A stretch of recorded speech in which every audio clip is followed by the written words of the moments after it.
रुकिए, यदि आप युवा हैं तो ये खबर आपके लिए है। यदि आप किसी किशोर या युवा के अभिभावक हैं तो ये खबर आपके लिए है। यदि आप सरकार के फैसलों से प्रभावित होते हैं तो ये खबर आपके लिए है।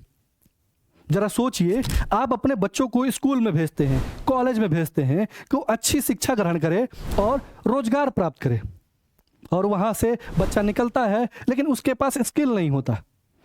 वो स्किल के लिए भारत सरकार द्वारा चलाए जा रहे महत्वाकांक्षी योजना प्रधानमंत्री कौशल विकास योजना में इनरोल हो जाता है, नामांकित हो जाता है और वहां कौशल प्राप्त करता है। किंतु उस प्रोग्राम के तहत मिलने वाले जितने भी बेनिफिट्स थे, लाभ थे, उसे नहीं मिलता है, बल्कि उसके हक को मार लिया जाता है। ये हकीकत है। ये तमाम बातें कैग के रिपोर्ट में सामने आई हैं। नमस्कार दोस्तों, मेरा नाम अखिलेश कुशवाहा है और आप देख रहे हैं सिविल वाइन्स। दोस्तों, हम कैग के रिपोर्ट के विषय में बात करेंगे जो प्रधानमंत्री कौशल विकास योजना से संबंधित है और जिसमें बताया गया है कि किस प्रकार जो भारत सरकार का एक महत्वाकांक्षी पहल था कि भारतीय युवाओं को कौशल विकास में अग्रणी करना है, कौशलीकृत करना है, कैसे धज्जियां उड़ाई गई और किस प्रकार से 10,000 करोड़ रुपए का फ्रॉड किया गया। आप जानते हैं कि भारत एक युवा देश है जहां की 65 से 68% जो आबादी है वो 15 से 59 वर्ष के आयु वर्ग के अंतर्गत आती है, जो कि कार्यशील जनसंख्या माना जाता है। इनके लिए लाया गया एक कौशल विकास योजना जो कुछ अधिकारियों, कर्मचारियों, कुछ नेताओं की लालच के बलि चढ़ गया। तो हम एक एक करके बात करते हैं। पहले तो ये जानना जरूरी है कि प्रधानमंत्री कौशल विकास योजना क्या है और कब से शुरू हुआ। प्रधानमंत्री कौशल विकास योजना वर्ष 2015 में शुरू होता है और इसे फेज के अंतर्गत बांटा जाता है, चरण के अंतर्गत बांटा जाता है और प्रत्येक चरण में कुछ उम्मीदवार निर्धारित किए जाते हैं और उन उम्मीदवारों के अकॉर्डिंग उसमें बजट निर्धारित किया जाता है, पैसा निर्धारित किया जाता है। जैसे कि फेज 1.0 में 24 लाख उम्मीदवार रहते हैं जिसके लिए 1500 करोड़ निर्धारित किया जाता है। वैसे ही फेज 2 में 1 करोड़ उम्मीदवार हैं जिसके लिए 12,000 करोड़ रुपए निर्धारित किए जाते हैं। फेज 3 में 8 लाख उम्मीदवार हैं और 948.90 करोड़ रुपए निर्धारित किए जाते हैं। और वर्तमान समय में जो है फेज 4 चल रहा है। और जो ये रिपोर्ट है, कैग की रिपोर्ट की मैं जो बात कर रहा हूं, ये फेज 1 से लेके 3 तक के ऑडिट किया गया है ना। कैग रिपोर्ट जो 2025 का है, इसमें चरण 1 से लेके चरण 3 तक के आंकड़ों को ऑडिट किया गया है और इसी से जो भी आउटपुट आए हैं, जो भी सामने बिंदु निकल कर आए हैं, उसी को कैग डिस्कस करता है और बताता है ना। तो इसका कुल लक्ष्य जो था, कौशल विकास योजना का कुल लक्ष्य था कि 1.32 करोड़ उम्मीदवारों को क्या करना, कौशलीकृत करना, स्किल में डेवलप करना। और उसके लिए निर्धारित जो राशि थी 14,449 करोड़ रुपए निर्धारित की गई थी, है ना। हालांकि जो जारी हुआ वो लगभग 10,000 करोड़ रुपए जारी किया गया था और इसके तहत जो सर्टिफिकेट पाने वाले अभ्यर्थी थे, कैंडिडेट थे, उनकी संख्या 1.10 करोड़ थी, है ना। तो अब समझिए कि जो रिपोर्ट के मुख्य बिंदु किस पर आधारित हैं। तो रिपोर्ट का मुख्य बिंदु जो है वो डेटा के हेरफेर मामले में किस प्रकार से प्रधानमंत्री कौशल विकास योजना के तहत धांधली करने के लिए, फॉर्जरी करने के लिए डेटा में हेरफेर किया गया, मैनिपुलेशन किया गया, जो कि माइक्रो लेवल डेटा की कमी और जो बाजार मांग का असंतुलन थे। जैसे कि बाजार में किसी कौशल की विशेष मांग थी, उस पर ध्यान ना देके किसी और कौशल को प्रेफरेंस दिया गया, प्रायोरिटी दिया गया। तो उस पर भी बात करेंगे। दूसरा मुद्दा है वित्तीय कुप्रबंधन का। जो फंड जारी किए गए या तो उपयोग नहीं हुए या फिर इस प्रकार से उपयोग किए गए कि किसी को लाभ नहीं मिला और कुछ लोगों के जेब में सारे चले गए। उसके साथ साथ जो कमजोर निगरानी प्रणाली है उसमें, जैसे कि एग्जांपल के लिए जियो टैगिंग का अभाव, निरीक्षण का अभाव आदि विषयों पर बात करेंगे। पहले तो हम जानते हैं कि जो बाजार मांग है उसमें किस प्रकार से असंतुलन देखा गया। तो कैग की रिपोर्ट जो बताती है वो कहती है कि स्किल में गैप है, जो कौशल विकास योजना के माध्यम से स्किल दिया गया और जो बाजार में मांग है उसमें एक अंतराल देखने को मिलता है। कैसे? तो जो कंस्ट्रक्शन है और लॉजिस्टिक्स में, यानी कि निर्माण और रसद क्षेत्र में मांग कितनी थी? 60% की मांग थी। यानी कि जो कौशल दिया जाना था वो 60% उम्मीदवारों को कौशलीकृत किया जाना चाहिए था, किसमें? कंस्ट्रक्शन और लॉजिस्टिक क्षेत्र में। जबकि ट्रेनिंग मिली है कितना? केवल 22.7% लोगों को। और ऐसे सेक्टर्स में लोगों को, बाकी लोगों को ट्रेनिंग दी गई है जिसमें जरूरत ही नहीं थी। पहले से ही ऑलरेडी उसमें बहुत सारे ऐसे लोग थे जो ऑलरेडी उस क्षेत्र में काम कर रहे थे, है ना। जैसे कि रिटेल सेक्टर में, इलेक्ट्रॉनिक्स में और कपड़ों में ज्यादातर फोकस किया गया कौशलीकृत करने के लिए, कौशल देने के लिए, जहां पर मांग वैसे थी ही नहीं। लेकिन जो 40% जो कौशल है वो क्या किस में दे दी गई? तो ये आसान कोर्सेज में दे दिया गया, जिसमें कि पहले से ही मौजूद थे और उतना आपको तंत्र की जरूरत नहीं थी, व्यवस्था की जरूरत नहीं थी। तो ऐसे कहीं भी करके, हालांकि ये आंकड़ों में ऐसे बताए गए हैं कि ऐसा दिया गया, इसके बहुत सारे रूप हैं। इसको हम एक एक करके समझेंगे कि इसमें भी कितना झोल किया गया है, कितना गड़बड़ घोटाला किया गया है। और ये 3 चरण बीतने के बाद भी नेशनल स्किल डेवलपमेंट प्लान नहीं बना, कि कोई इतने कमियां रही हैं, अव्यवस्था की स्थिति बनी हुई है, लेकिन एक प्लान, एक योजना नहीं बना जिसके तहत कौशल प्रदान किया जा सकता है। जैसे अब देखिए कितने लोगों को कौशलीकृत किया गया, उसमें स्टेट वाइज क्या है, राज्यों की स्थिति, प्लेसमेंट की स्थिति में क्या है। तो सबसे पहले हम बिहार का स्थिति देखते हैं। तो ये बिहार में 6.1% लोगों को ही सिर्फ प्लेसमेंट मिला। जितने लोग स्किल इंडिया प्रोग्राम के तहत कौशलीकृत हुए उसमें से केवल 6.1% लोगों को ही प्लेसमेंट मिला। उसके बाद से दूसरा स्थान है उड़ीसा का। उड़ीसा में क्या है? 10.7% लोगों को प्लेसमेंट मिला। और सबसे बुरा हाल है राजस्थान का। राजस्थान में यह परसेंटेज 0.7% है। तो देखिए कितनी स्थिति गंभीर है कि जो टोटल लोग कौशलीकृत हुए हैं उनमें से इतने ही लोगों को प्लेसमेंट मिला, और प्लेसमेंट में ही इतना गड़बड़ झाला किया गया है कि आगे हम बात करेंगे, है ना।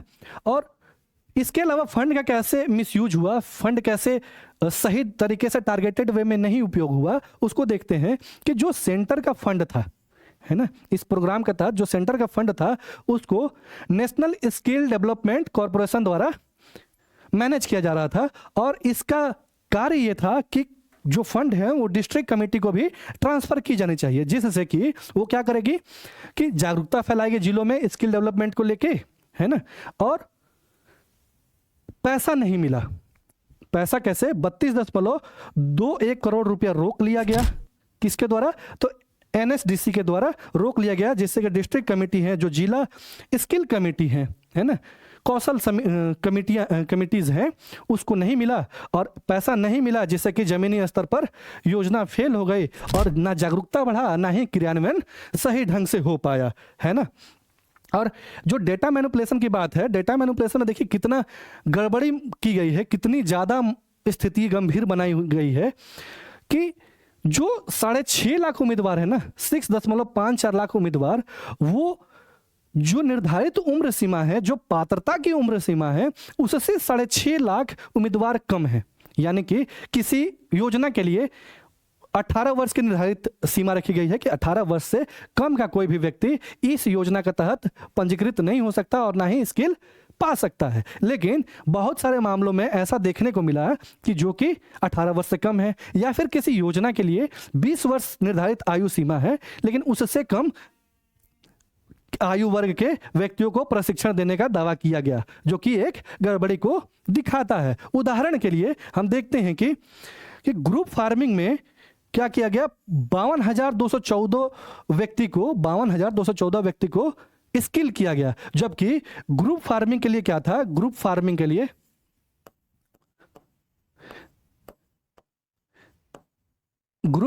के लिए जो मिनिमम जो आयु थी ना, मिनिमम एज थी, वो कितनी थी? वो 20 वर्ष रखी गई थी, 20 ईयर्स की। जबकि 20 वर्ष से कम आयु के 52,214 व्यक्तियों को क्या किया गया, स्किल कर दिया गया। इसके अलावा 1,142 जो व्यक्ति थे जो नाबालिग थे, 18 वर्ष से कम उम्र के थे, उन्हें ड्राइविंग लाइसेंस दे दी गई कि ड्राइविंग में वो कौशलीकृत हो गए। अब सोचिए कि जो व्यक्ति 18 वर्ष से कम का है उसको ड्राइविंग के लाइसेंस कैसे मिल सकता है, उसमें कौशल कैसे दिया जा सकता है। 8 लाख से अधिक उम्मीदवार ऐसे व्यक्ति थे जिनके पास जो योग्यता थी, जो निर्धारित योग्यता थी पंजीकृत होने के लिए, इसमें स्किल डेवलपमेंट प्रोग्राम में पंजीकृत होने के लिए, वो नहीं थे। या तो उनके पास डेटा नहीं था, मतलब जो डॉक्यूमेंट सबमिट करने थे सबमिट नहीं किया गया था, या फिर वो अयोग्य थे, वो मैच नहीं कर पा रहे थे उसकी एलिजिबिलिटी को, उस पात्रता को मैच नहीं कर पा रहे थे। जबकि 6.77 लाख ऐसे व्यक्ति थे जिनका डेटा ही गायब है, किसी तरह का डेटा ही नहीं है, और ऐसे फर्जी चीजें भर दी गई हैं जिसका कोई अंत ही नहीं है। ये तमाम चीजें ये दिखाती हैं कि कितना कॉन्फिडेंस था ये जो संचालन करता थे, जितने व्यक्ति इसमें इन्वॉल्व थे, जो ट्रेनिंग सेंटर्स हों, जो ऑडिट करता हो, जो निरीक्षण करता हो, कितने कॉन्फिडेंस में थे कि हम कुछ भी कर दें, इसका ऑडिट तो होना नहीं है, इसका पब्लिक डोमेन में जाना नहीं है, अगर पब्लिक डोमेन में किसी तरह से चला भी गया तो इस पर हम पर तो कार्रवाई होनी नहीं है। तो इनकी सोचिए कितना कॉन्फिडेंस था कि कुछ भी भर के, कुछ भी करके तमाम चीजें कर दिए। नेक्स्ट देखिए कि जो एंट्रीज कितनी फर्जी हुई हैं, जो अमान्य डेटा क्या है, कितनी एंट्रीज फर्जी हुई हैं।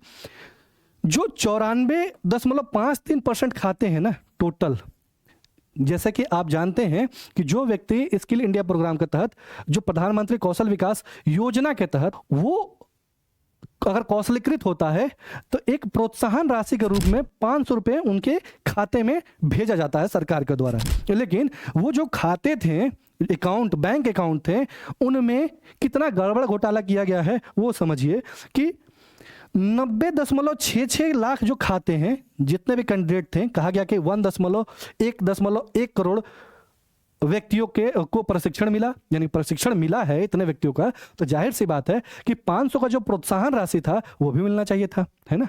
तो लेकिन 90 लाख से अधिक खातों में क्या हुआ है कि जो 500 की राशि थी वो तो सबमिट हुई नहीं, इसलिए उनके खाते में जीरो बैलेंस दिखा रहा। अगर 500 रुपये क्रेडिट होता तो जीरो बैलेंस तो कभी होता ही नहीं, पहली चीज।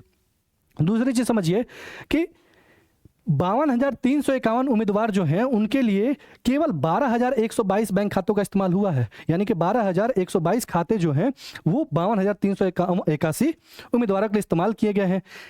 और लाखों जो बैंक खाते हैं उनमें उनके जो बैंक खाता नंबर होता है उसमें एक भर दिया गया है, या फिर 1 2 3 4 5 6 7 गिनती भर दी गई है, या फिर खाली छोड़ दिया गया है, या फिर नल लिख दिया गया है, कुछ भी मतलब भर दिया गया है।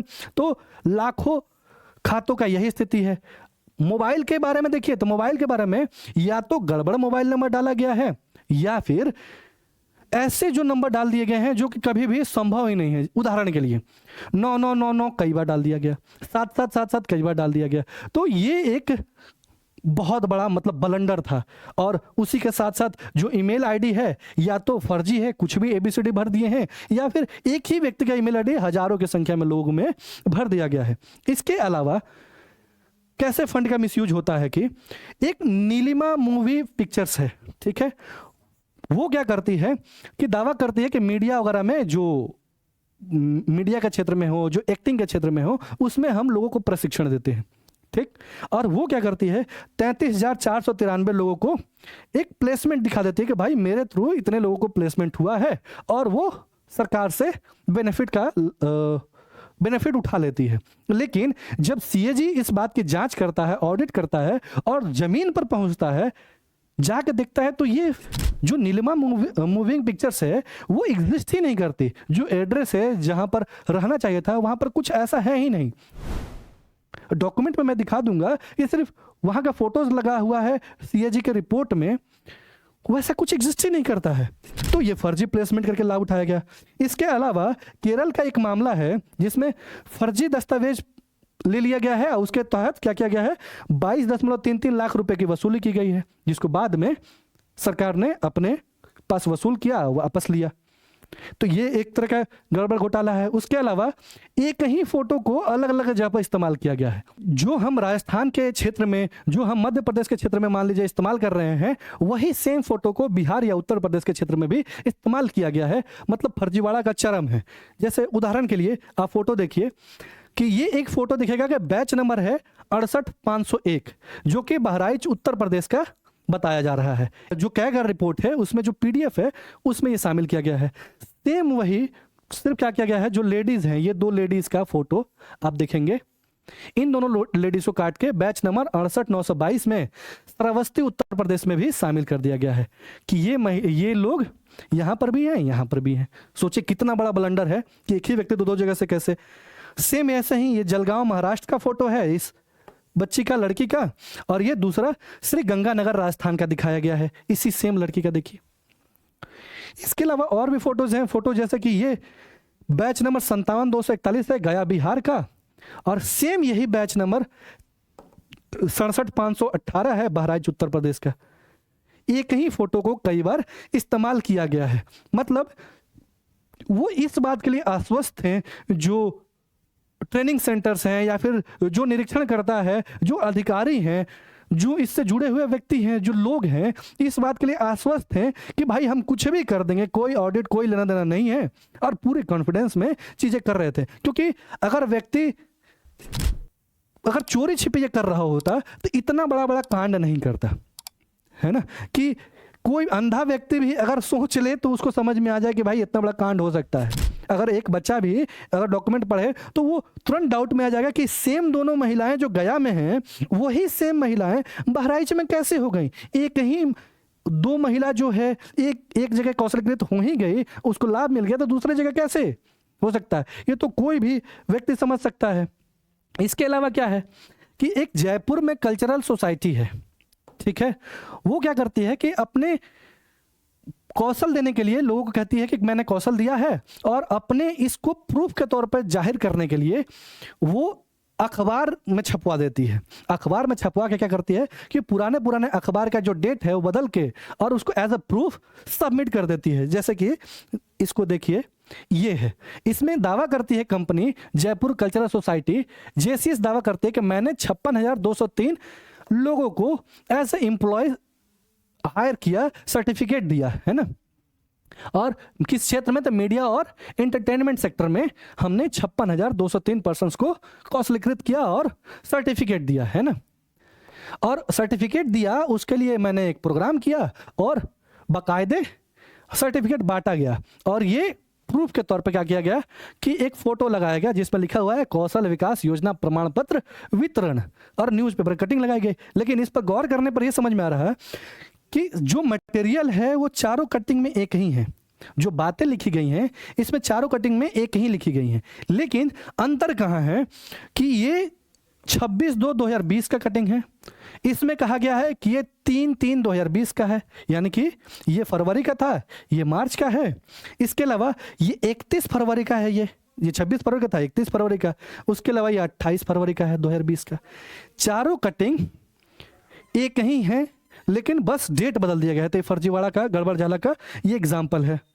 इसके अलावा देखिए कि ऐसे फिटनेस ट्रेनर जो हैं, जो क्या करते हैं कि उनके एम्प्लॉय भी नहीं है और उनको क्या करते हैं, सर्टिफिकेट दे देते हैं, जो उनके यहाँ रजिस्टर्ड भी नहीं है, काम भी नहीं किए, लेकिन उनको सर्टिफिकेट दे दिया जाता है कि हमारे यहाँ काम किया गया है, और जमीन पर जाने पर पता चलता है कि वैसा तो कोई एग्जिस्ट ही नहीं करता। तो ये मतलब चरम है धांधली का।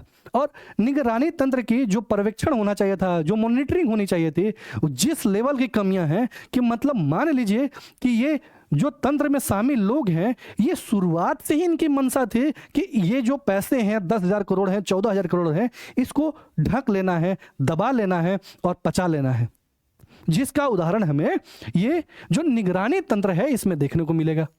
तो निगरानी तंत्र की कमजोरियां क्या थी? जो स्टीयरिंग कमेटी है, जो परिचालन समिति है, कमेटी है, वो 8 साल के योजना के कार्यकाल में कुल 15 बार ही बैठक करती है।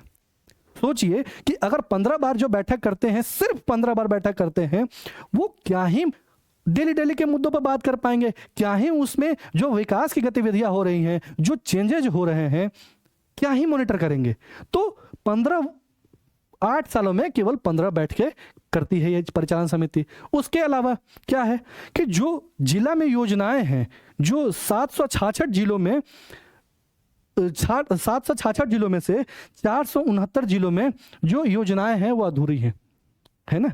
इसके अलावा जो जियो टैगिंग होना चाहिए था, जो पता चलना चाहिए था कि भाई हमारा सेंटर यहाँ यहाँ है, और उसका जियो टैगिंग होना चाहिए था, वो उसकी अनुपस्थिति थी। तो इससे क्या हुआ कि डॉक्यूमेंट में तो दर्ज हो गया है कि फलाना शहर के फलाना जगह पर हमारा जो ट्रेनिंग सेंटर है वो उपलब्ध है, और रजिस्टर हो गया, सारा काम चल रहा, फंड भी आ रहा उस पर। लेकिन जब ऑडिटिंग शुरू हुआ, जब वहां पर कैग के अधिकारी पहुंचते हैं तो पता चलता है कि ये तो खेत है, या तो गौशाला है, या तो कोई दुकान है, किराने का दुकान चल रहा है। यहाँ पर तो ऐसा कुछ एग्जिस्ट ही नहीं करता जिसके लिए हम पैसा दिए हैं, जिसके लिए ये दावा किया जा रहा है कि तो ट्रेनिंग सेंटर है। इसके अलावा एक ही व्यक्ति को जो कहा गया कि जो मॉनिटर करता था, जो निरीक्षण करता था, एक ही समय में कई राज्यों को दिखा दिया गया कि भाई दौरा किया है। एक ही दिन में एक व्यक्ति द्वारा कई राज्यों का दौरा दिखाया गया।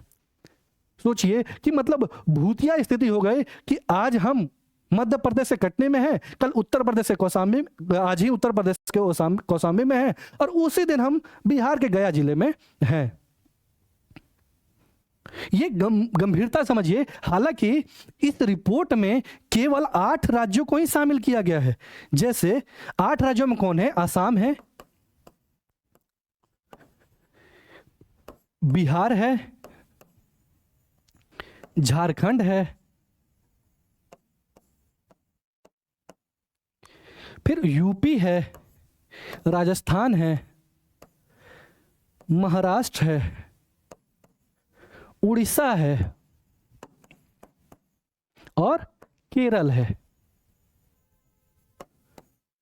तो इन सिर्फ 8 राज्यों की ही ऑडिटिंग की गई है और 3 फेजेस का ही ऑडिट किया गया है, तब इतने गड़बड़ घोटाला मिल रहे हैं। सोचिए पूरे भारत भर का अगर ऑडिटिंग किया जाता तो क्या ही होता, लोगों का दिमाग ही हिल जाता।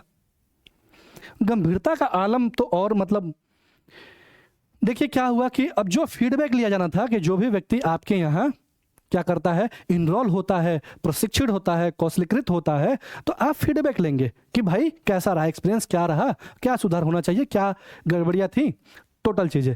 केवल 1% मामले में भी या फिर उससे भी कम करें उम्मीदवारों से फीडबैक लिया गया, सिर्फ 1% मामलों में ही लिया गया। और उसके अलावा जो समन्वय होना चाहिए था मंत्रालयों के बीच, वो 22 मंत्रालय ऐसे थे जिनके साथ कोई समन्वय नहीं था। मतलब कहा जाए जो टॉप है, टॉप से लेकर एकदम बॉटम तक की स्थिति है एक जैसी है, एकदम उदासीन भाव से, जैसे कि ये जो 10,000 करोड़ है, 14,000 करोड़ है, ये मायने ही नहीं रखता। भारतीयों के भविष्य का कोई मोल ही नहीं है, भारत के युवाओं के भविष्य का कोई मोल ही नहीं है। हाँ, इन जिन राज्यों की बात हो रही है जिसमें से असम है, बिहार है, राजस्थान है, उड़ीसा है, यूपी है, इनकी स्थिति कितनी दयनीय है। और इन राज्यों में भी इस लेवल का गड़बड़ घोटाला हो रहा है। और जितने बच्चे बचे, जितने युवा कौशलीकृत हुए, उनमें से अगर सारे कमियों को हटा दिया जाए, दिमाग में ना रखा जाए, तब यह निष्कर्ष निकलता है कि केवल जो 41% जो कैंडिडेट हैं, जो उम्मीदवार हैं, उनको प्लेसमेंट मिला है। कौशलकृत होने के बावजूद, अगर आपने स्कूली शिक्षा कर ली है, बेसिक चीजें आप पढ़ चुके हैं, फिर आप जाते हैं प्रधानमंत्री कौशल विकास योजना में, वहां पर कौशलीकृत होते हैं, वहां समय देते हैं, जब कौशल प्राप्त कर लेते हैं तो तमाम गड़बड़ियों के बावजूद आपको सिर्फ 41% कहा जा रहा लोगों को प्लेसमेंट मिला। वो भी प्लेसमेंट की स्थिति ये है कि आप देख के चौंक गए होंगे आंकड़ों में। तो गंभीरता इतनी है इस घटना की, इस मामले की। इसके अलावा जो कैग ने क्या कहा है, कैग का सुझाव क्या है, इतनी सारी गड़बड़ियां देखने के बाद कैग ने कहा क्या है कि ई-केवाईसी को अनिवार्य किया जाए। भाई ऐसे नहीं चलेगा, आधार से सत्यापन किया जाए, क्योंकि आप जानते हैं कि एक व्यक्ति का एक ही आधार, कहा जाता है कि एक ही आधार एक व्यक्ति का हो सकता है। तो वैसे में फिंगर, अगर आप थंब देते हैं, अगर फिंगरप्रिंट देते हैं, अगर आइरिस देते हैं, तो बहुत संभावनाएं ये होंगी कि जो मल्टीपल व्यक्ति को दिखा दिया गया है, फर्जी लोगों को दिखा दिया गया कि एक ही स्टेट में एक ही व्यक्ति को अलग अलग स्टेट में एज अ कैंडिडेट दिखा दिया गया है, वो कम हो सकती हैं। तो कहा गया कि ई-केवाईसी को अनिवार्य किया जाए और जो स्किल इंडिया डिजिटल हब है उसके साथ एकीकृत किया जाए, उसके साथ संचालित किया जाए और जो आईटी पॉलिसी वो सख्त किया जाए, जिससे कि जो डेटा फेक तरीके से, फर्जी तरीके से इस्तेमाल किया जा रहा है और उसको रोका जा सके। एक सिस्टम रहेगा, अगर आप डेटा कहीं से उसमें शामिल करते हो, इंक्लूड करते हो, तो ऑटोमेटिकली वो मैनेज कर ले, देख ले कि भाई ये तो ऑलरेडी पहले से मेंशन है यहाँ पे, तो वो थोड़ा गड़बड़ घोटाला कम हो सकता है। हालांकि ये तो सुझाव है सीएजी के। अब देखिए इनको क्या ही कैसे इंप्लीमेंट किया जाता है और क्या इंप्लीमेंट किया जाता है। हालांकि अभी तक इस पर कोई कड़ा एक्शन लेते हुए नहीं दिखा जा रहा है और जिस प्रक्रिया से लगातार चीजें बढ़ी हैं और जो घटनाएं घटी हैं, जितना ब्लंडर मिस्टेक्स हुआ है, मिस्टेक नहीं कह सकते, जितना ब्लंडर धांधली की गई है, ये दर्शाता है, दिखाता है कि जो हमारे अधिकारी थे, जो ट्रेनिंग सेंटर्स थे या फिर जो भी जिम्मेदार हितधारक लोग थे, वो सारों के मिली भगत रही होगी। बिना मिली भगत के आप इतना ब्लंडर मिस्टेक करेंगे ही नहीं। अगर कोई एक व्यक्ति चोर होता, एक व्यक्ति फर्जीवाड़ा करता, तो वो सोच समझ के फर्जीवाड़ा करता और इतना खुले तौर पर नहीं फर्जीवाड़ा करता कि एक ही फोटो को 75 जगह लगा दो और ऐसी कंपनी को शामिल कर दो जो कि वो एग्जिस्ट ही नहीं करती एक्चुअल में। थोड़ा तो भय रहता ही, लेकिन जब आपको पता है कि सैया भय कोतवाल, तो डर काहे का। तो जब सैया ही निरीक्षण करने वाले हैं, जांच करने वाले हैं, सजा देने वाले हैं, तो हमें डर किस बात का। तो एज अ कॉमन पीपल हमें आम नागरिक की भूमिका में रह के ये सोचना होगा कि स्थितियां कितनी गंभीर है, इस पर कोई चर्चा नहीं कर रहा, कोई बात नहीं कर रहा है और तनाव कितना मजबूत हो सकता है। आपने यहां तक वीडियो देखा तो आपका बहुत बहुत धन्यवाद। जय हिंद।